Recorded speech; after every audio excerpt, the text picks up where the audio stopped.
tu as des difficultés respiratoires parfois, comme si tu étouffes, comme si tu suffoques, pendant que je suis en train d'annoncer, regarde, j'ai vu le cadenas sauter. J'ai vu le verrou sauter. J'ai vu le verrou sauter. J'ai vu le verrou sauter. J'ai vu le verrou sauter. Ah, la main de l'Éternel s'est posée sur toi. La main de l'Éternel s'est posée sur toi. Plusieurs personnes sont en train de marcher vers Canaan. La terre promise. La terre promise.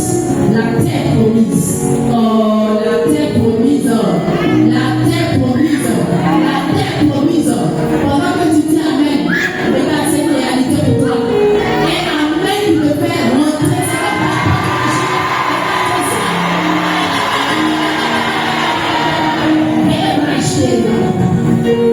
La main de quelqu'un a commencé à lui emmener la grâce.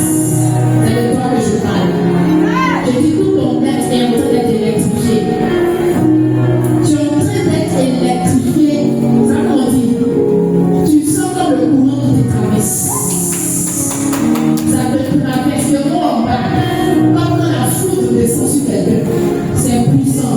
J'ai vu ça sur la vie de 5 personnes. 5 personnes. Vous voyez par la présence du Seigneur. Dans une extase pas possible.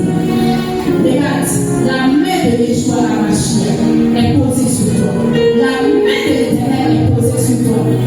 Tu vas marcher, tu vas courir dans une dimension élevée. J'ai dit, tu vas courir dans la grâce. Je ne suis pas en train de dire que tu vas monter dans la grâce. J'ai dit, tu vas courir. Parce que le Seigneur va te conduire de hauteur en hauteur. De hauteur en hauteur. De hauteur en hauteur. Tu n'auras même pas de répit. La bénédiction va te pourchasser. La grâce va te pourchasser. Il a dit qu'en 3 mois, le Seigneur ne pouvait pas rattraper les 9 autres mois que tu n'as pas encore déroulé. Quand tu liras ta feuille de route, tu t'es en état. Mais Dieu dit, il est dans le temps.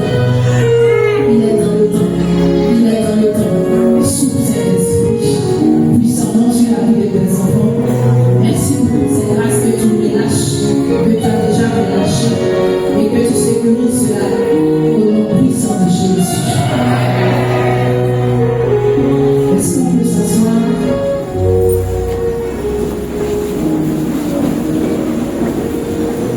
Alléluia. Alléluia. Alors, bien-aimés, shalom, shalom à tous, shalom à vous. Je bénis Dieu pour la vie de son serviteur, le berger Simon Marie, que je veux que tu acclames fortement. Ne sois pas jaloux de sa vie, acclame ce Seigneur. Alléluia. Je veux que la grâce du Seigneur soit toujours au rendez-vous dans sa vie, dans la vie de ses vaillants serviteurs, de ses fils et filles spirituels. Et nous bénissons le Seigneur pour la vie de notre Père curé qui nous autorise à prier. Parce que s'il ne nous permettait pas de prier, on n'allait pas pouvoir exercer le ministère. Et je bénis aussi la vie de Dieu pour tous les serviteurs qui sont présents au milieu de nous, particulièrement le berger Francis, que je te prie d'acclamer aussi pour ça.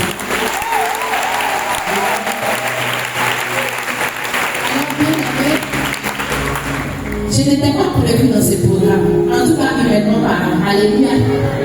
Dis à ton voisin, elle est imprévue. Mais Dieu est imprévisible. Donc l'imprévu devient prévisible en Dieu. Puisque tu ne sais jamais ce qui va se passer. Alléluia. Il m'a été demandé de prêcher sur Jean 10, 10. Et le berger a développé déjà une partie sur 2 jours. Et j'ai l'honneur d'être là avec vous pour pouvoir terminer ce cheminement-là. Je pense que c'était tout bon. Frère, nous allons à nouveau proclamer la parole.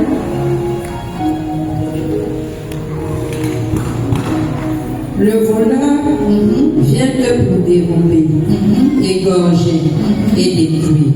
Amen. Il a déjà largement développé, volé, tué. Amen. Et aujourd'hui, je vais insister un peu sur détruire. Mais avant, je voudrais un peu revenir sur la notion de voleur. Bien aimé, quand on dit voleur, tout de suite,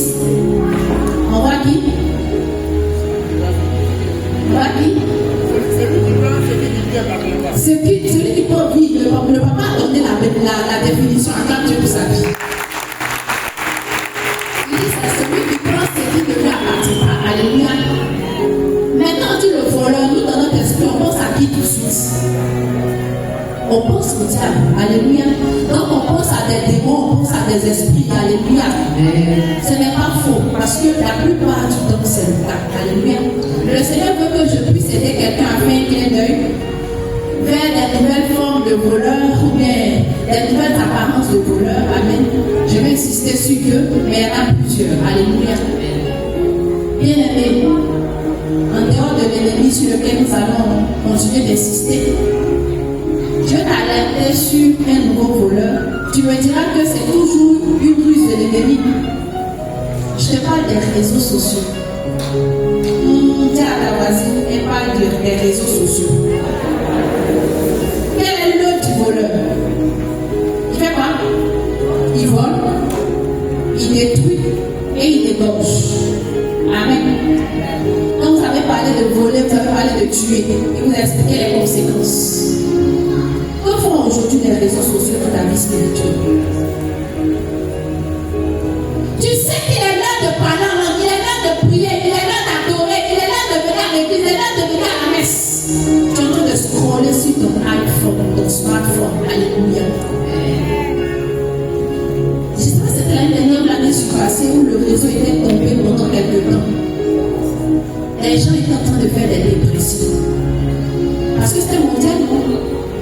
Il y a des gens, leur vie s'était arrêtée. Mais tu es en train de donner une place qui revient à Dieu dans ta vie, à ce réseau-là.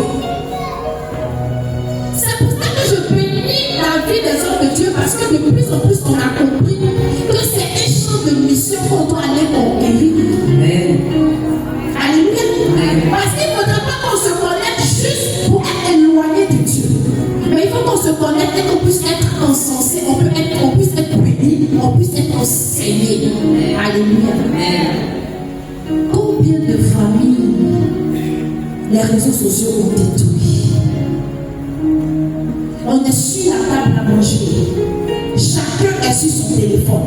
Chacun est sur son profil. Pendant ce temps, l'enfant est en train d'expliquer sa journée. Aujourd'hui, on est donné qu'il y a plusieurs abus dans notre société, dans notre entourage. Pendant que tu es en train de scroller, tu es en train de regarder ton réseau social, mais c'est pas toi. Ton enfant est en train de dire, mais maman, aujourd'hui, quand je revenais là, il y a un tonton qui m'a donné beaucoup. Tu n'as pas entendu. Tu dis à Coco, là, il y en a encore au frigo, demain, il faut prendre. L'enfant n'est pas en train de te dire qu'il veut beaucoup. Alléluia. Chacun est occupé. Et on pense que c'est un signe de richesse de multiplier les écrans dans la maison. Dans la chambre, il y a un écran. Chez les enfants, il y a un écran. Au salon, il y a un écran. Chaque enfant a sa tablette. Il est connecté, il a le code Wi-Fi. Et ça tue nos familles. La famille, c'est pas pour rien que l'Église catholique, dans sa sagesse, parle de CEP. Parle de famille. C'est la base de la CEP, c'est pas c'est la famille. C'est l'Église à petite échelle. Bien aimé, si tu es prophète, tu es d'abord prophète dans ta famille. Si tu es intercesseur, c'est d'abord dans ta famille. Si tu es prédicateur, tu es chanteur, c'est dans ta famille d'abord que ta mission commence. Il dit de commencer où ça? Que Dieu te bénisse. Tu commences à Jérusalem. Toi, tu vas jusqu'au entrée. Tu n'as pas encore fait Jérusalem. Alléluia. Regardez, il y a un danger qui guette les chrétiens, surtout les catholiques. On ne forme pas nos enfants à prendre la relève. Tu dis à ton enfant, va à la messe. Mais c'est plus parlant pour lui de devoir partir à la messe. Amen. Tu dis à ton enfant, lis la Bible. Mais c'est qu'il va devoir lire la Bible, lui aussi va lire la Bible. Tu viens dans les prières, tu laisses ton enfant. Non, il ne comprend rien. Il va me fatiguer. Ne vous inquiétez pas, il va me faire ça seul. Parce qu'il y a des éléments aussi là. Quand tu es assis quelque part, ton identité sera révélée. Par un mouvement. Alléluia. Mes frères, souvent dit non, il va aller dormir. Laisse-le dormir dans la présence de Dieu.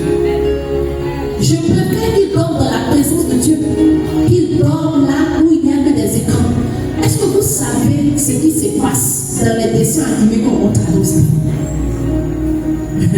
Dans les livres qu'on achète. L'histoire d'une petite fille à qui on a acheté un livre de contes. Et puis, sa maman a eu le réflexe de lui dire, mais le livre là parle de quoi? Où ça se déroule, l'histoire que tu lis? Où ça Satanville. Sa maman dit, répète le nom de la ville. Satanville. Aujourd'hui, quand tu entends te scroller, on te suggère des films, on te suggère des romans sur le réseau, il faut lire. Va, tu vas lire.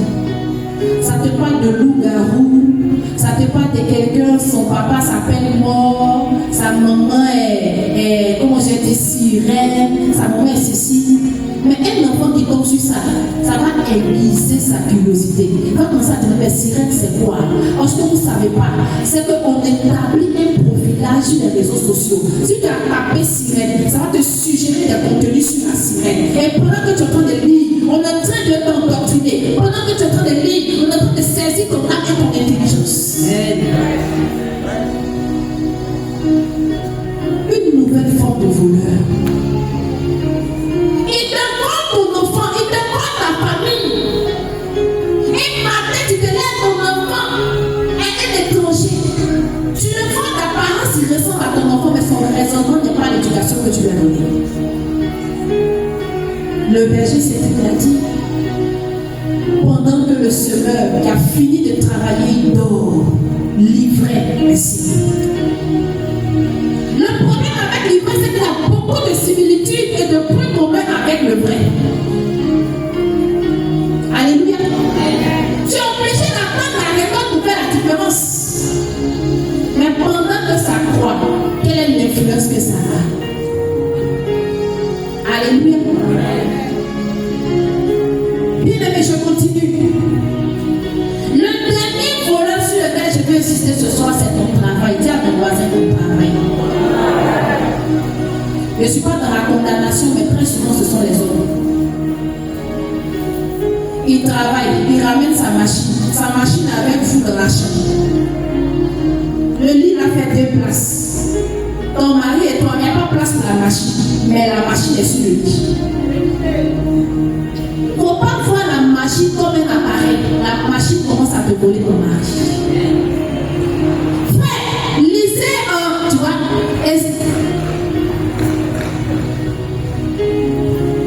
Exode 5, verset 17.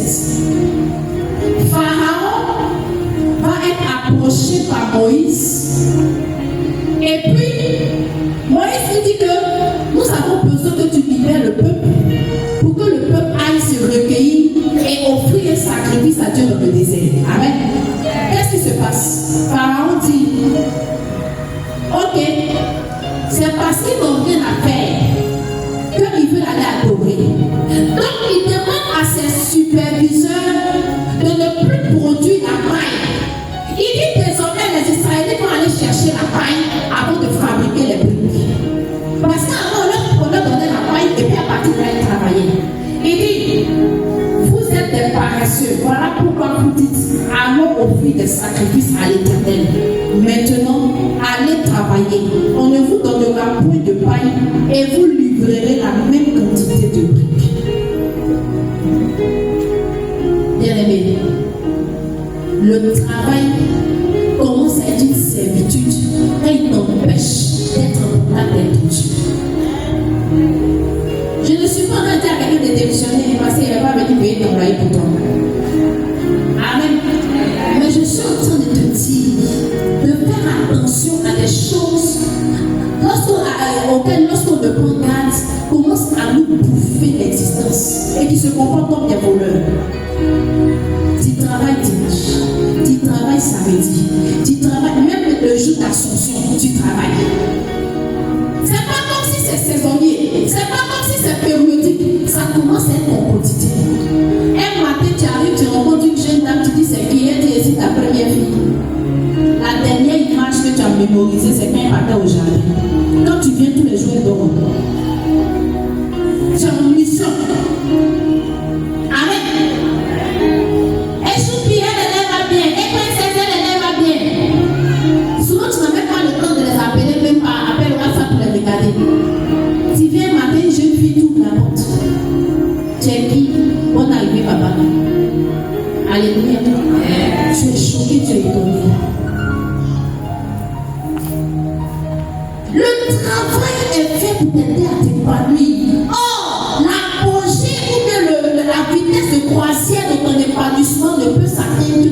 relation avec ton Dieu. Tu ne peux pas être épanoui même si tu fais les loups avec tes copains. Alléluia. Est-ce que tu comprends? Il y a toujours quelque chose. C'est ce qu'on appelle la foi naturelle. Même si tu n'as pas forcément cette foi religieuse, mais tu vois l'eau, tu vois les arbres, ton esprit et ton intelligence comme normal même te dit qu'il y a forcément un créateur derrière ces choses. C'est là que Saint Paul a dit. Les nations païennes, c'est vrai, n'ont pas reçu le Messie, mais elles n'ont pas d'excuses. Parce que de manière naturelle, l'homme est enclin à manifester la foi en Dieu, son Créateur. Est-ce qu'il parle à quelqu'un? Bien aimé, établis des limites. Établis des limites. Si tu ne veux pas, aujourd'hui, moi j'ai parlé des réseaux sociaux et du travail, mais ça peut être des relations. Ça peut être le matériel que tu cherches. Établis des limites avant qu'il ne soit trop tard. Tu ne peux pas passer la journée à être avec tes amis. Quel est le temps que tu accordes à ta famille? Quel est le temps de prière que tu te défies? Même nos frères musulmans, pendant le mois de Ramadan, celle qui portait juste lumière, 3 fentes, elle tout est bon. Elles se voilent, elles arrêtent les maquillages, elles arrêtent du matin dans les boîtes de nuit. Pourquoi? Quand tu demandes, c'est le mois du Ramadan. Ils respectent ce mois-là parce qu'ils savent que c'est un mois sacré. Toi, ta position ne change pas, que ce soit pendant ton déclaré ou pas. Alléluia. Ta manière de manger ne change pas, ta manière de prier ne change pas. Alléluia. Je continue. Détruire, c'est quoi? Si on dit je viens détruire une maison, je fais quoi? Je casse, je démolis. Amen. J'insiste sur ce troisième axe de l'œuvre du voleur dans ta vie. Et j'ai dit qu'on a déjà développé le voleur. Je voulais juste alerter sur certains aspects, mais ça ne change pas. La plupart du temps, ce que nous vivons, c'est des sources d'oppression. Et c'est des causes spirituelles.